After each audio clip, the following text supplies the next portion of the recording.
If you're encountering the PlayStation 5 Cloud Save Error 2025, follow these steps to quickly resolve the issue and get back to gaming. Step 1. Check PlayStation Network status. Visit the official PlayStation Network status page to ensure there are no ongoing outages or maintenance that could be affecting cloud saves. Step 2. Restart your PS5. Power off your PlayStation 5 completely and unplug it for a few minutes. Then plug it back in and turn it on to refresh the system and clear any temporary glitches. Step 3. Update system software.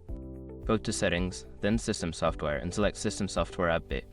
Make sure your PS5 is running the latest version, as updates often fix bugs and improve performance. Step 4. Rebuild database.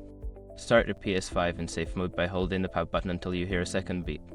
Select the Rebuild database option to clean up any corrupted data that may be causing the error. Step 5. Check storage space. Ensure that your PS5 has enough storage space available for cloud saves. Go to Settings, then Storage, and manage your data to free up space if necessary.